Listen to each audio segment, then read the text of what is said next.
Hi, my name is Winnie and I'll be doing a neurological exam for Nursing 518 today.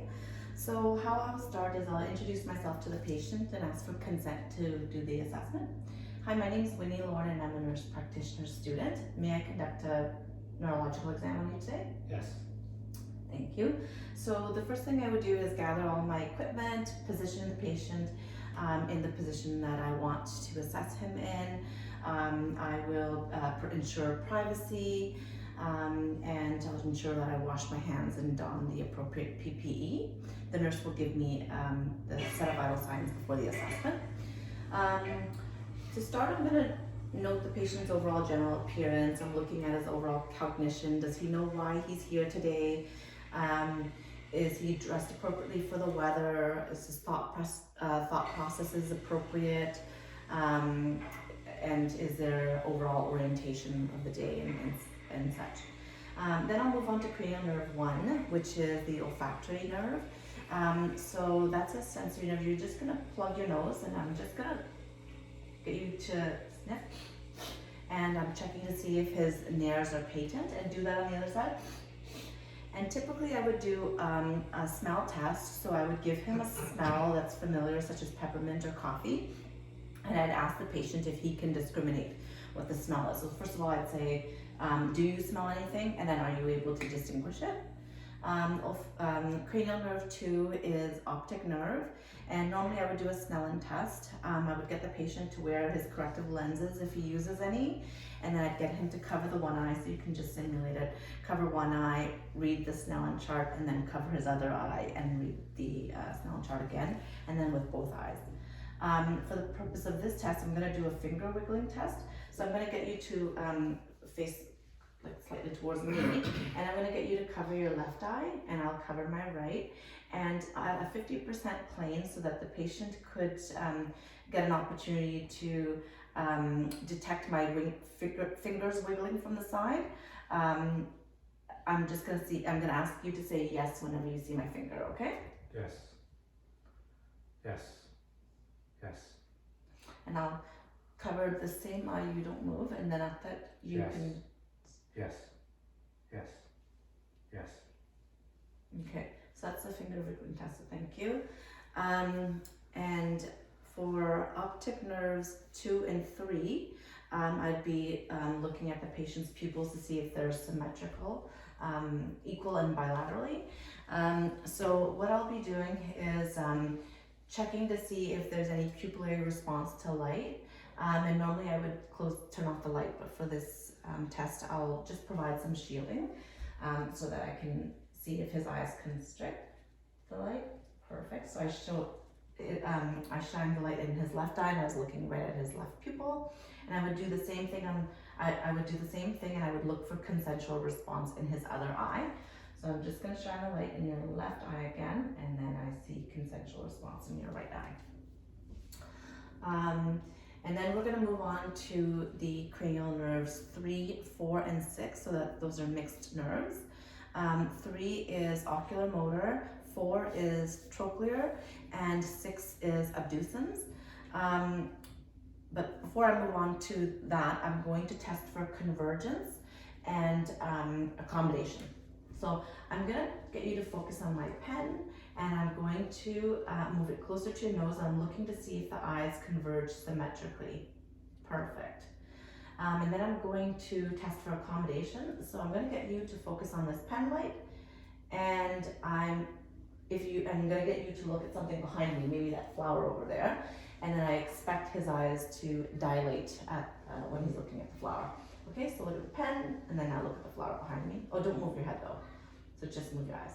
Okay, move to that flower. Perfect, and I see that he's dilating when he's looking at a farther object and constricting when you're looking at a closer object. Now we're going to move the pen in an H gaze, 6 cardinal directions of gaze.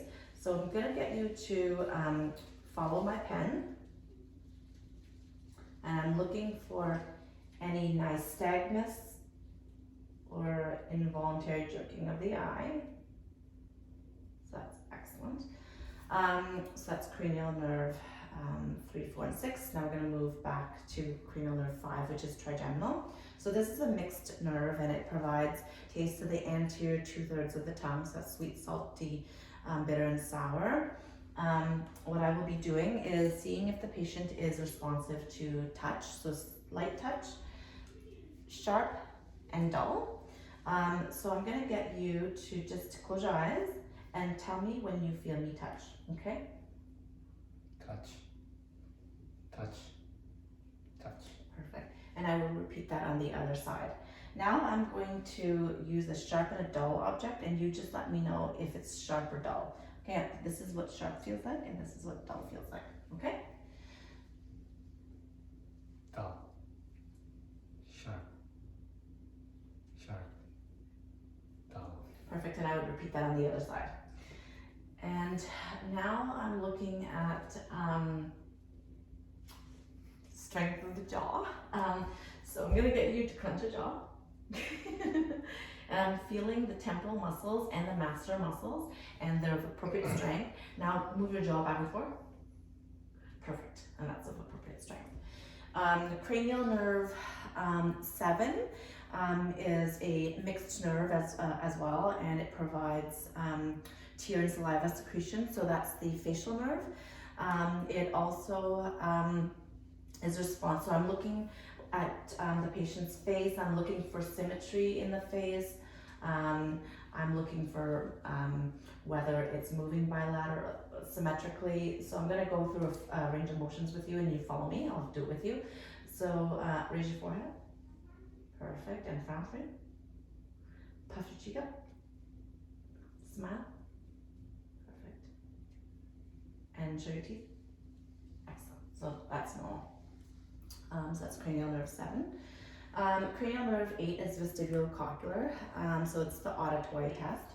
So what I will do is I'll stand behind the patient. I'm going to get you to cover your left ear, and I'm going to whisper a series of words to you, and you repeat after me, okay? A, C, E. A, C, E. Okay, cover your other ear. F, 2, 1. F, 2, 1. Perfect. Okay. Going back to the trigeminal, the facial nerve 7, I'm going to check to see if when you close your eyes, and don't let me open it. Perfect. So that's good strength there. So we did cranial nerve 8. So cranial nerve 9 is a mixed nerve. I'd be testing that. Cranial nerve 9 is glossopharyngeal, 10 is vagus, 12 is hypoglossal. So I'd be testing them together. So the tongue, the posterior 1/3 taste is provided through this nerve.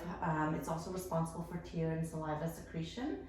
And how I would be testing that is I would be ensuring, I would be looking for phonation and quality of voice. So I'm going to get you to say 3 words: light, tight, dynamite. Light, tight, dynamite. Perfect.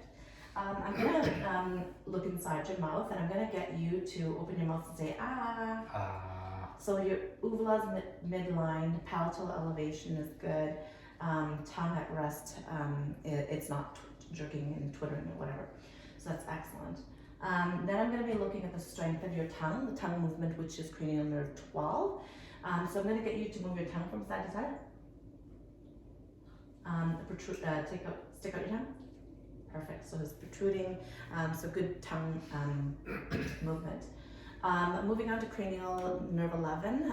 So we're looking at the strength of the trapezius and sternomastoid muscles. So I'm going to get you to shrug your shoulders up like this, and I'm looking for strength. That's excellent. I'm going to get you to push towards my hands. I'm looking at the sternomastoid muscles to see if there's strength, and the other side, which is excellent. Perfect. Now we're moving on to motor. So motor is, I'm going to be looking first at the overall general appearance of the arms, looking at the size, the contour, looking at to see if they're equal and symmetric. I'll be looking for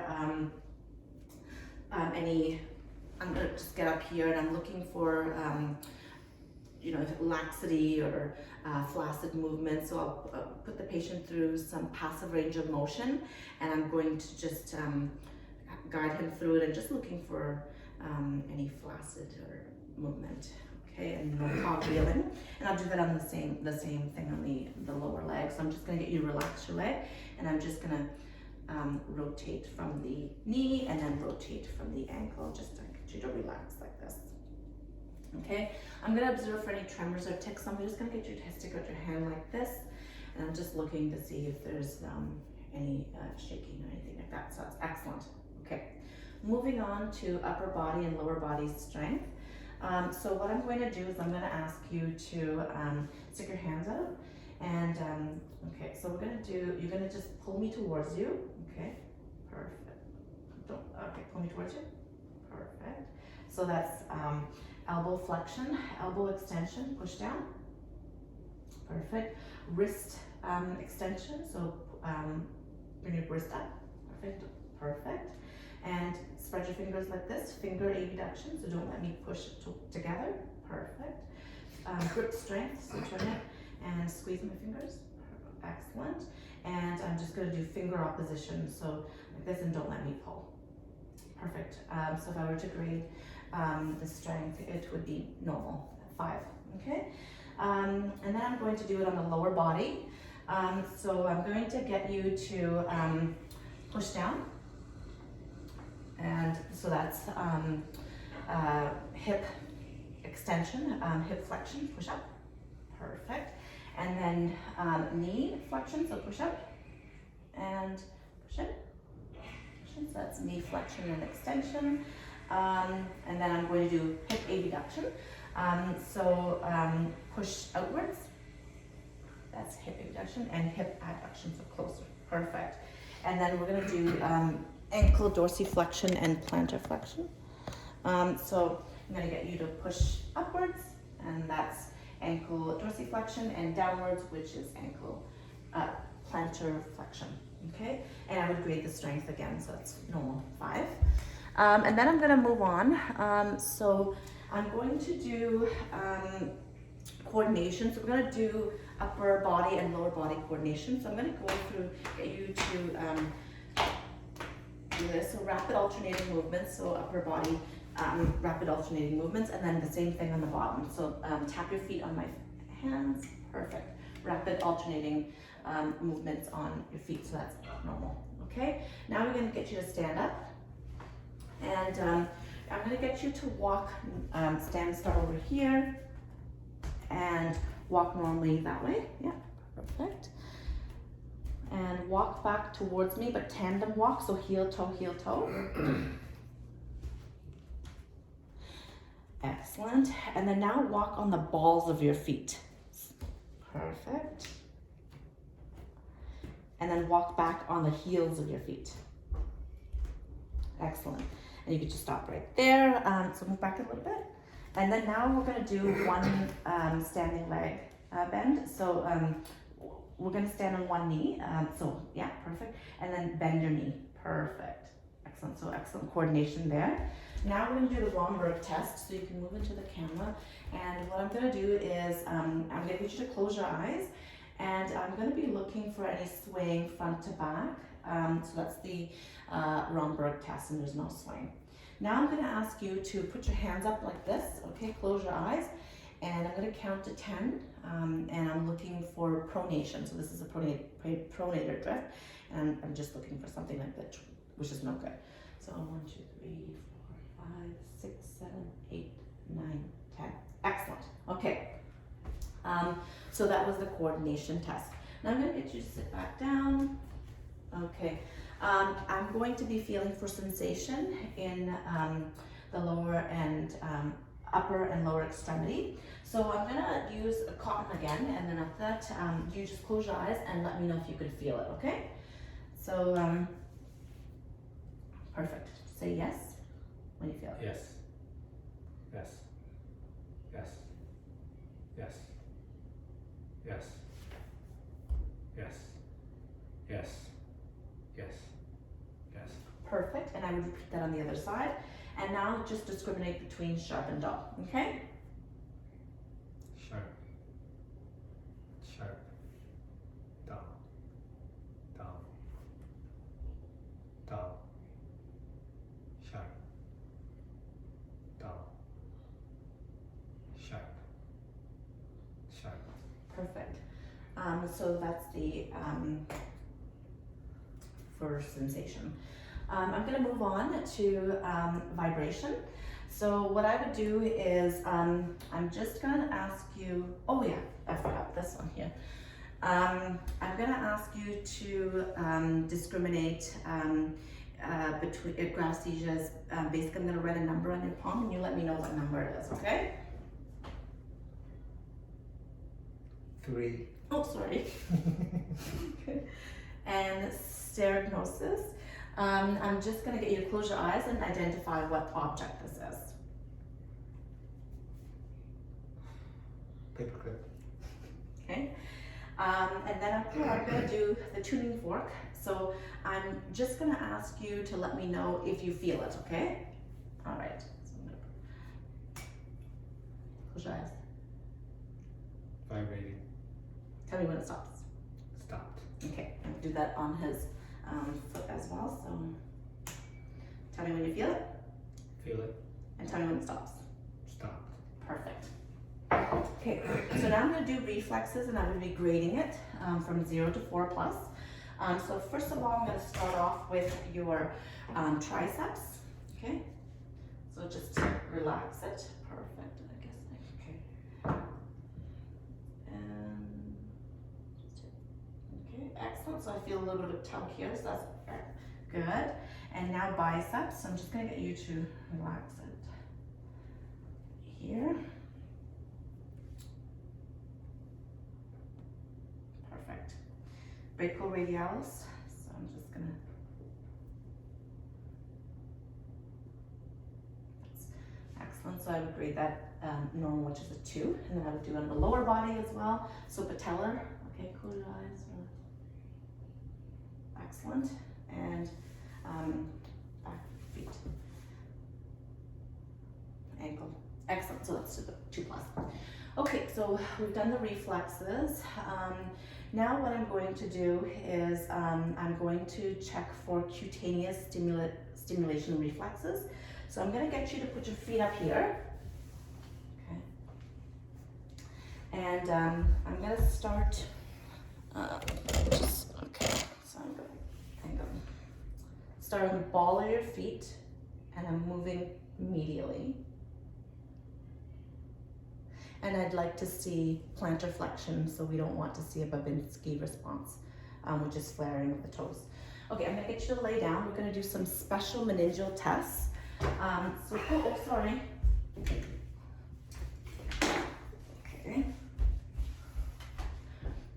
So I'm gonna do the Brzezinski sign first. So I'm just, the patient's flat and I'm just gonna flex his neck slightly and I'm looking for any bending or movement of his hip or knee. So nothing there, so excellent. And then I'm going to do the Kerwig sign.